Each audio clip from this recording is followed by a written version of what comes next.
Hi there. Welcome to Productivi-Tree. I'm Santi Tacoronte, and I'm here to help you succeed and be happier. In each episode, we'll explore new ways to work smarter, manage your time better, and grow as a person. We'll share fresh ideas, find ways to improve, and help you become your best self at work, in life. Join me as we learn and grow together on Productivi-Tree.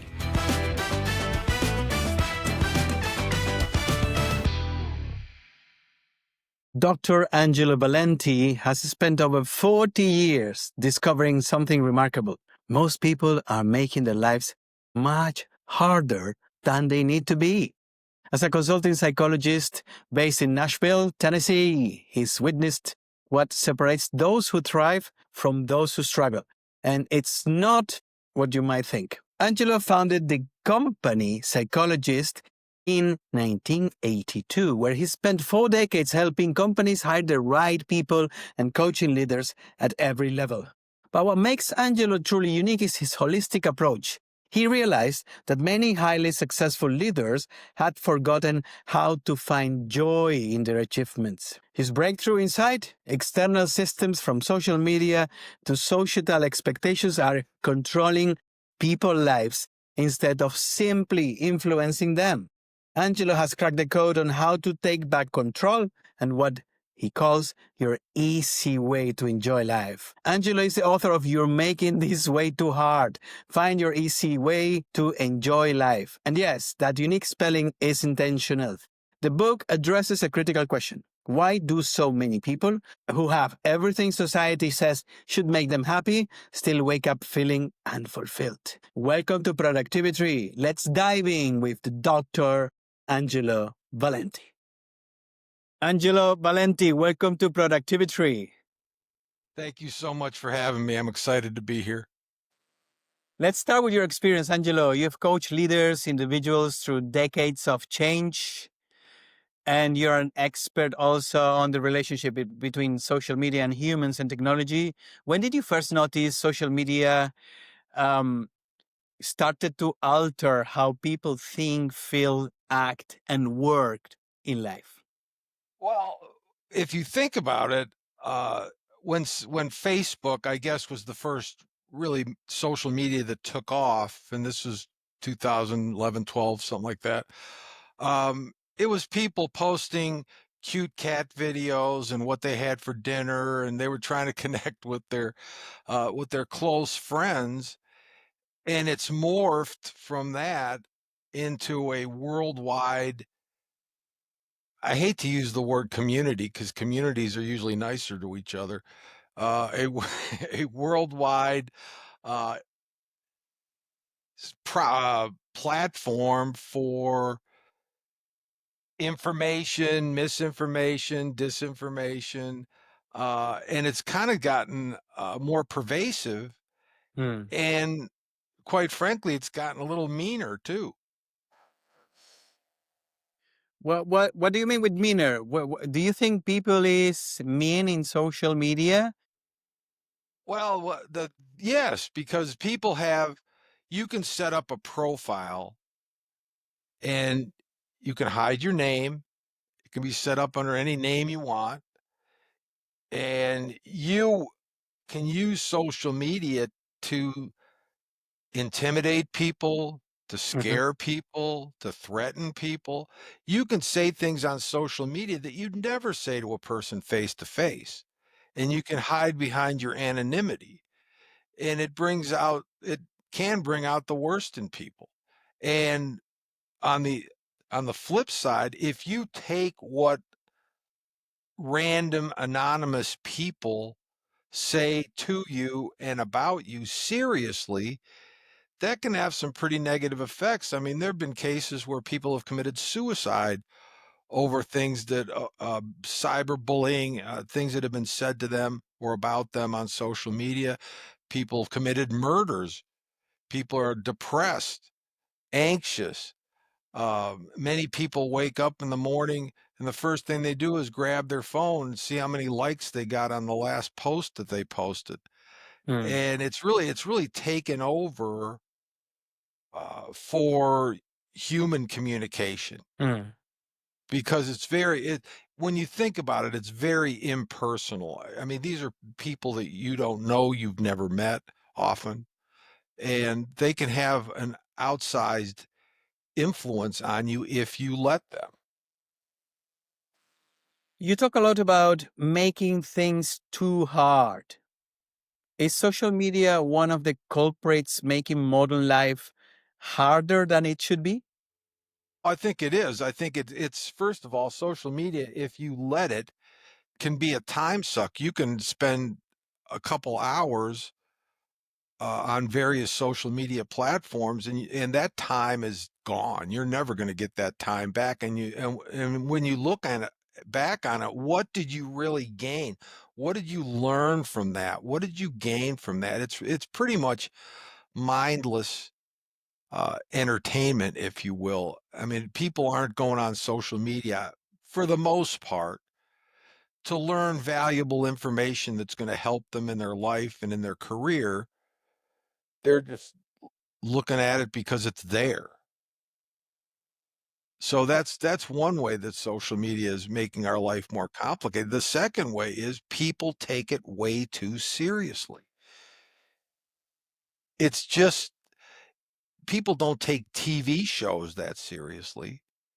Sure. And I don't understand why they take social media seriously when most of what's posted on social media is edited, curated, scripted, and people are showing you exactly what they want you to see, has nothing to do with their real life. I talked with a videographer a couple months ago, and he mentioned that a lot of these influencers, they'll rent a Lamborghini for a day, or they'll rent a yacht for a day, or they'll rent an airplane for a day when they're living in their parents' basement in reality, and they're trying to portray a life that bears no resemblance to what their real life is. As a psychologist, Angelo, what psychological patterns do you see social media reinforcing? Well, social media reinforces a need for approval. A lot of people have a deep need to be seen, be heard, and be approved of. So that need for approval is a big one. Loneliness is another thing that uh, social media feeds into people's loneliness, sense of isolation. And maybe if they don't have a strong network of friends or relatives or a community, as I mentioned earlier, they'll turn to social media to get some kind of socialization or social contact. So those are just a couple things. This is a productivity podcast. So let's bring it a little bit to that side. How does social media, beyond the hours that you mentioned, reduce people's productivity? Well, it reduces people's productivity in a lot of ways. For the time waste is a big one, and the second thing is it to be productive. You really, I think, need to have a real clear understanding of what you want to do, what you're trying to accomplish. And I think social media is not only distracting, but it gives you a surface. Everything's on the surface. There's very little deep thought, deep analysis going on various social media platforms. So I think it keeps people from really digging deeply into the things that they should be thinking about, learning about, and acting on. Let's look at the other side of the coin. Could social media be also leveraged for self-discipline and motivation? Are there things in social media that can intrinsically motivate you to become, I don't know. I know that a lot that is in social media is about materialism. That's clear, and Right, make more money, drive a faster car. You mentioned the Lamborghini before, but are there things right. that could help us become a better person? Sure. There are all on social media, there are people who are posting uh, ways to develop an exercise program, for example, that can help people, let's say over 50, who maybe don't want to run anymore or can't run for physical reasons, that can help people get in better shape physically. There's also people posting about nutrition. There's people posting about sleep. There's several platforms that are designed to help people with a specific issue, whatever they might have. It could be their gut health, it could be their joint health, it could be a lot of different things. There's platforms that help people plan trips so that they're more efficient and effective in deciding where they want to go, how they want to get there, how much they want to spend. So there's a ton of good information available on social media, but it can often get lost in the mass of the other stuff. Hmm. What's your take on the dopamine addiction from constant scrolling? Is it neuroscience? You see it, right? People goes Oh, absolutely. for hours. Right? Is it some sort of way to evade reality? Is the neuroscience behind dopamine and excitement? Is a way to procrastinate? How do you see this Yeah, oh, doomless absolutely. scrolling, as I call it? Doom scrolling, yeah. It is a way to distract yourself from real life. You know, most of real life is not exciting. I mean, let's get right down to it. Most of it's just it's not a drudge, but it's just kind of routine. So if you can get that dopamine hit in a way that's fast and it doesn't really affect your real life, it's real easy to do. I mean, there are other ways to get a dopamine addiction. If you actually accomplish something meaningful and get some feedback about it, that can give you a dopamine high, but it takes a lot more work. You Hmm. know, running a marathon can give you a dopamine high. There are a lot of things that, that can give you that high, but a fast, it's like, I describe it, it's like eating cotton candy. I don't know if you have cotton candy where you are, but with spun sugar basically is what it is. And if you eat cotton candy, it tastes really good and it'll give you a nice sugar high, but it wears off in about 10 minutes and you're right back where you were. And that's pretty much what social media does. It gives you that sugar high, but then 10 minutes later, how are you any better off really than you were? Comparison is a human thing. It's a human trait. Yes. Comparing between each other. Yes. How is social media helping or not helping us to create benchmarks and compare ourselves with other humans? Well, I don't think it's helping much because, as I said, most of what people post on social media is fake. It's curated, it's scripted.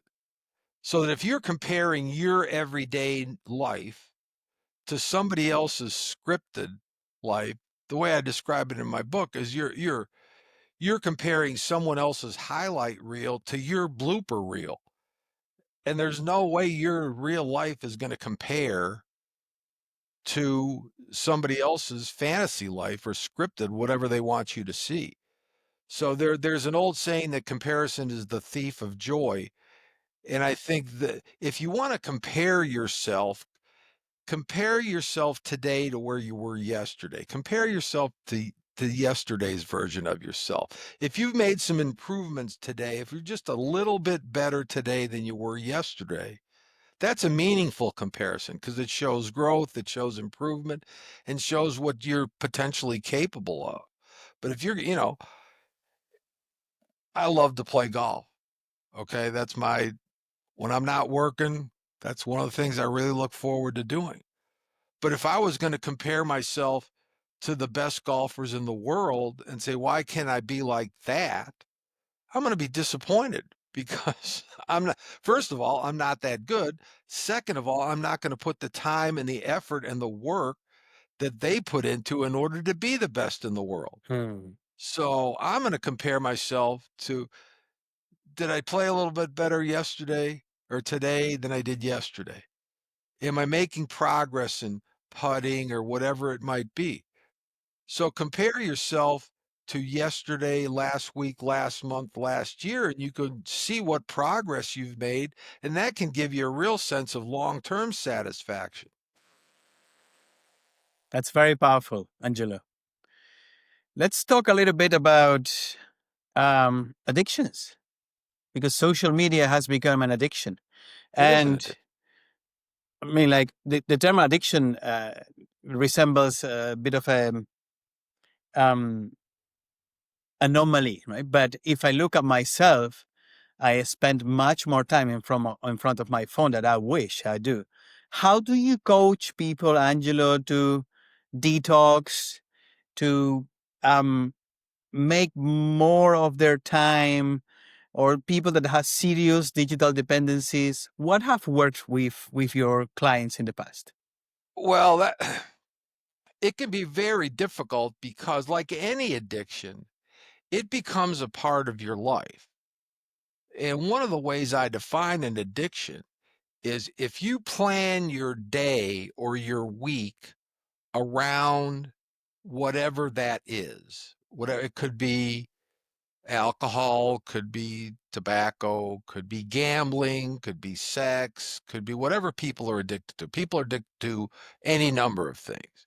If you plan your activities around that, you're an addict because it's controlling your life. If it's controlling your time, it's controlling your life. So you really it's difficult to go cold turkey from social media, just like it's difficult to quit drinking cold turkey or quit drugs cold turkey. Um, but what you can do is systematically wean yourself off of the your digital dependence. And one of the first things you can do is do an analysis of what you're gaining and what you're losing through social media. And I don't think people really sit down and realize what they're losing by staring at their phone for hours on every day. I mean, they're losing human connection.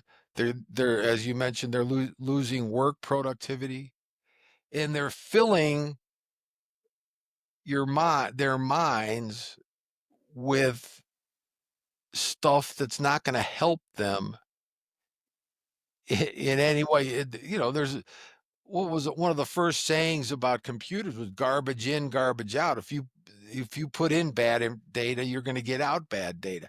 And it's the same if you're filling your brain with mush, it's taking up room that could be used for more productive that space could be used much more productively.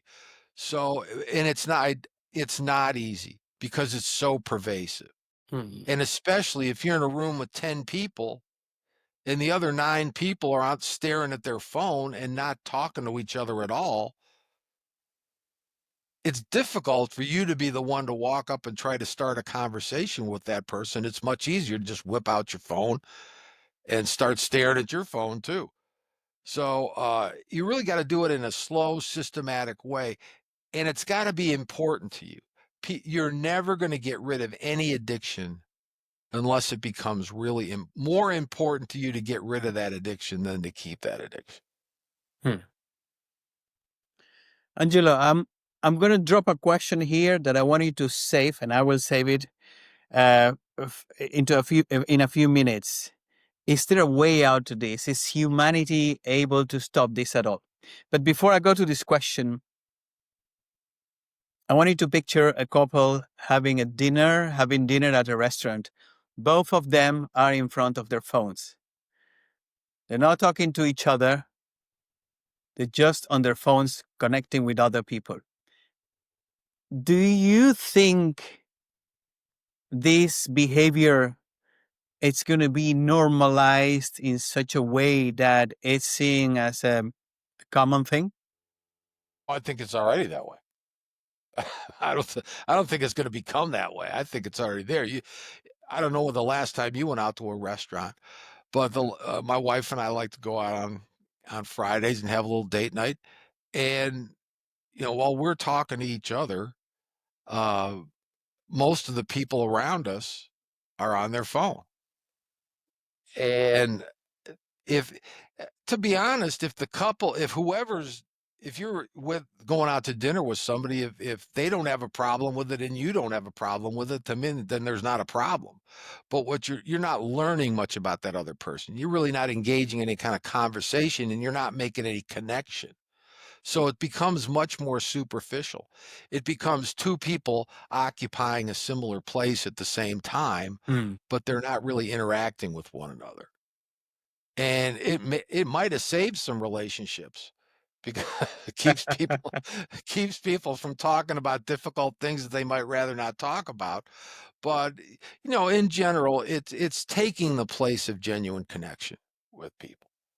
And go ahead. Let's stop there for a second. You said it's now normal. It's accepted. Sure. And this is what Sure. I wanted to go. Will there be a time where humans will literally stop talking to each other and only communicate via digital means? Do you think we will reach that point? I don't think we'll get 100% to that point, but I think we're certainly heading in that direction. And I think I don't even want to get started on artificial intelligence because there are a lot of people who have a relationship with artificial intelligence instead of having a relationship with another person. Um, so I'm not sure we can put the genie back in the bottle, but I think there's still an inherent genetic need for some type of human contact, for human connection. And I don't think that'll ever go away. If we get to the point where somebody's marrying their phone, then we've reached the point of no return. But we're not there yet. You coach people to enjoy life on their terms. Yes. What does that mean, and how do you help clients to reframe their online lives? Well, what they have to do is really get a clear understanding of what their terms are, what's important to them. And one of the first things I do with people is dig into what are their values, what's important to them in their life, what do they really care about. And many people never really sit down and think about what they really care about. But if you watch what people do on a regular basis, you can get a sense of what they really care about. People always have time and energy to do the things that are really important to them, right? If a boss says, "Well, my employees aren't motivated," well, watch them on Friday afternoon, see how fast they get out of the office and jump in their cars and go go to the lake and fish. They're motivated. They're just not motivated to do what you want them to do. They are motivated. So a person has to understand what's important to them, why they're doing what they're doing. And I think we've talked at length about social media, but if a person says, I love my family, I really love spending time with my family, and they're working 12, 14 hours a day and they're never with their family, that tells me that their work to them is more important than their family.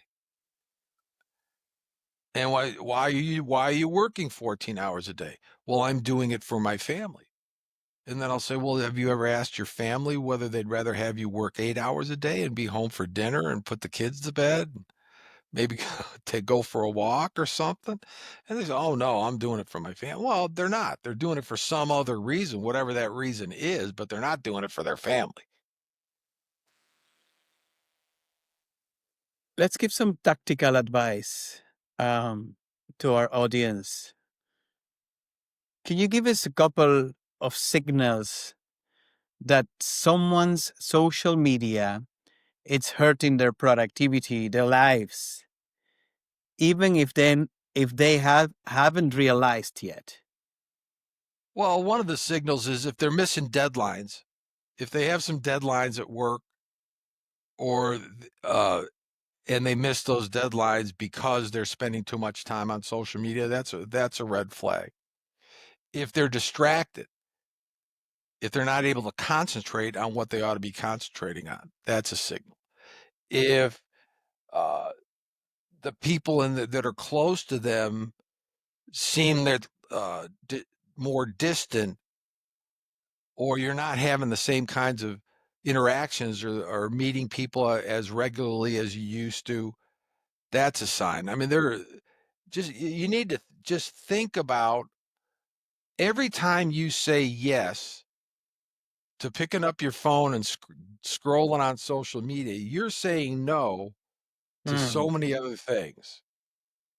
So one of the things people could do is maybe say no to the social media once in a while and say yes to something that involves actual interaction with another person, or just solitude. I like to take a walk in the morning at a park near my house. And when I'm walking for the peace, the quiet, just see deer and turkeys, and every once in a while I'll see a bald eagle, which is kind of nice. Uh, but most of the people who are walking in the park, they're either talking on the phone with somebody, or they're listening to music, or uh, they're not appreciating the setting that they're in. So one of the things people can do is just enjoy a little bit of solitude. Either take a walk in the park or just sit in nature and listen. Listen to the birds, listen to the sounds of little animals scurrying around. Just enjoy breathing the fresh air. That's something really simple that people can do. And to flip it to the exact other side of it, one of the things people can do to make their life more enjoyable, easier on their terms is not to argue with idiots on social media. Just because somebody posts something doesn't mean it requires a response by you. You because you could just ignore it and go on with your day. But people are so easily drawn into an argument with somebody they don't know about something that maybe they don't even care about that much. And nobody their minds are never changed. Nobody ever changes anybody's mind by arguing on social media. Can we dig a little bit into this, into the psychology of this? Why does people get triggered, Angelo, by something or someone that it's 6,000 kilometers away? They will Right. never meet Right. and they don't even know their background. And so there is no context. Why get people so triggered in social media? I think because it's so darn easy. Back in the day, way back in the day, if you had a disagreement with somebody, and it got to be a heated disagreement, somebody was going to challenge somebody to a fight or a duel, and you were going to settle it face to face, and there was going to be physical violence involved. Well, there were consequences to that. Somebody's going to get hurt or killed, or somebody's going to, at the very least, lose face and be shamed by the community for backing down from a challenge or a duel. Well, now anybody can say anything to anybody. And so many people feel like they need to respond to that. It's like they're challenged to a duel, and it's just a duel of words. And the words often don't have any real meaning behind them. Hmm. And I think one of the big problems, I think we have, at least in America, I can't speak for the rest of the world, is that we have discounted the value of reason and analysis and elevated the value of emotions, how people feel about things. Well, an emotion is it's a very personal thing. The same thing that might aggravate the heck out of you rolls right off my back, doesn't bother me at all. But, and you can't control other people's feelings, but you can control how you react to any given situation. And I think what we've done is we feel like we have to give an emotional knee-jerk reaction to what somebody says or what somebody does. And it's impersonal. You can do it, like you said, from 6,000 kilometers away, but you don't have to, right? Hmm. How can leaders, uh, mostly in companies and probably also in governments, encourage healthy boundaries with tech, especially remote teams? Because the concept Yeah, of remote work has become a free for all. it is. You have a computer at home, you can be connected 24/7. Literally, you can. How can Absolutely. leaders, give some mindfulness, health back to their people? Well, that's a great question, and it really hit home to me. I didn't really give it much thought until the pandemic about 4 or 5 years ago, where people were forced to work remotely, and leaders had a real challenge on their hand of how to lead a workforce where there's no face to face, no personal really uh, contact with them. So it's really important for leaders to make sure that they're touching, and I don't mean physically touching, I mean making some type of a contact or connection with their workforce, with the team that's working remotely, just to check in. And it doesn't have to be uh, a formal Zoom meeting or a Teams meeting that happens every Friday. We're going to let the team's all going to get together Friday at 2 o'clock and we're going to talk about this. It can be a text. Hey, just checking in, see how you're doing, or great job on that project. I just wanted to say I really appreciate it. So the leader can make sure that they're letting their team know that the leader's thinking about them and is paying attention to what they're doing and they care about them. And that's the most important, really the most important thing a leader can do is let their team know that he cares about what they're doing and he appreciates what they're doing. Mm. And for a remote workforce, that's very difficult to do. And people who are working remotely need to realize that they may be hindering their career growth by working remotely because there's an old saying, out of sight, out of mind. And if the people who are making the important decisions in the company don't get to see you very often or don't get to see what you're doing very often, it's very easy to forget about you. Okay. So if you're happy doing your job and you don't want to advance in the company and you just want a steady paycheck, working remotely is great. But if you want to have more influence in your organization, if you want to become a leader in that organization, you got to find a way to get in the office or make plenty of contact with the people who are making those decisions. Otherwise, they're going to forget about you. Angelo, there are a lot of productivity apps and work and life hacks in social media. Are they useful or are they procrastination in disguise? Well, they can be useful. It just depends on the person. A productivity hack that happens to hit exactly where your weakness is can be very beneficial. I mean, there are some life hacks that can be very beneficial. I mentioned exercise before. If you're a very sedentary person and you happen to see something on social media that gets you up and moving a little bit more, then that's provided a value for you. Um, and in some cases, it's just another way to waste time. But they can be valued, but it just depends on the person. That's why one size fits all advice doesn't fit everybody, and usually doesn't fit anybody because everybody's situation is just a little bit different. That's why I like to coach one on one instead of group coaching because I like to really I'd rather have a deep influence on one person than a superficial influence on a bunch of people. Can we do 5 rapid fire questions? I want you to answer in 30 seconds or less. Okay, sure. Let's go. Number 1, best time of the day to check social media, if at all. 5 o'clock in the afternoon. Because if you start at 7 o'clock in the morning, before you know it, it's 9 o'clock in the morning and you've wasted 2 hours.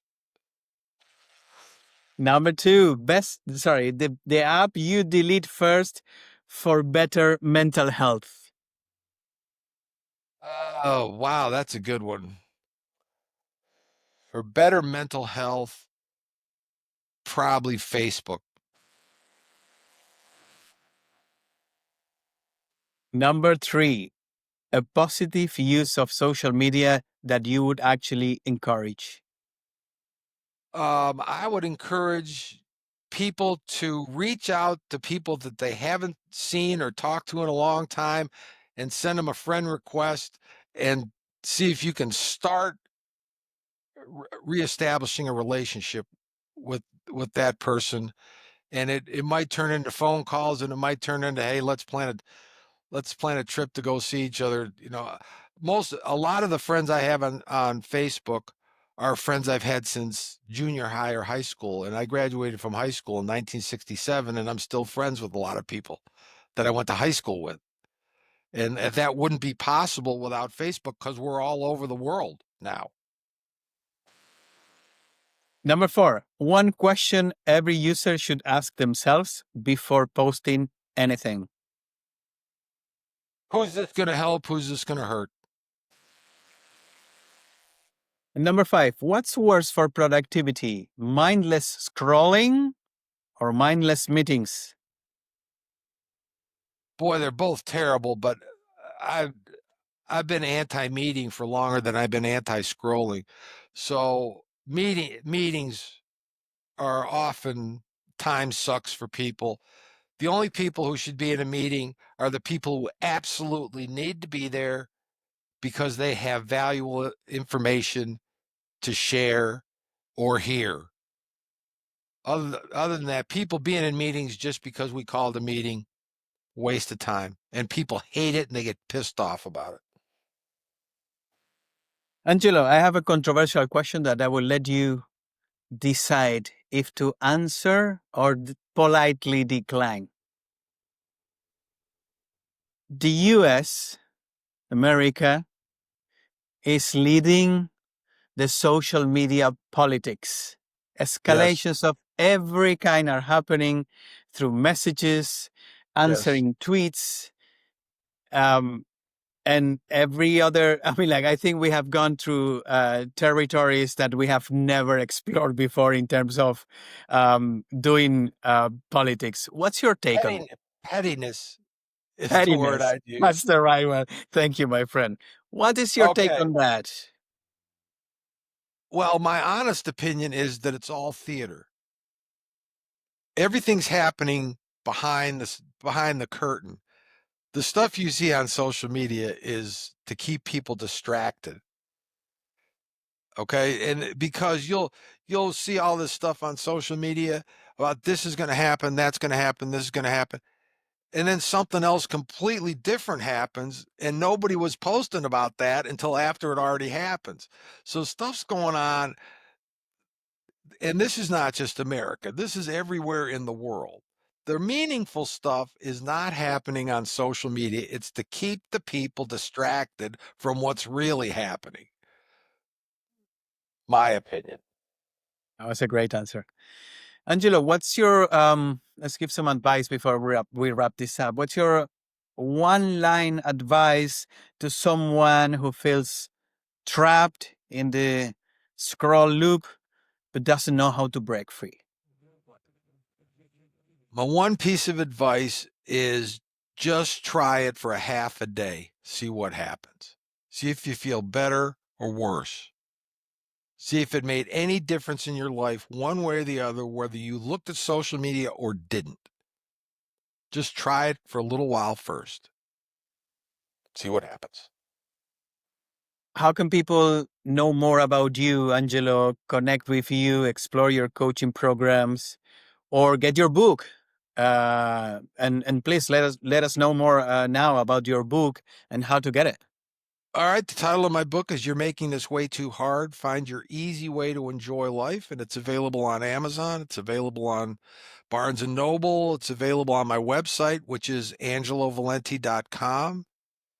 I'm also I've just built a very cool coaching program called Enjoy Life the Easy Way, which is going to be available very shortly. You can get it through my website, and you can kind of pre-order it, or if you want some advance notice on when it's going to be available, just go to my website, angelovalenti.com, and hit the coaching tab, and you'll find out about that.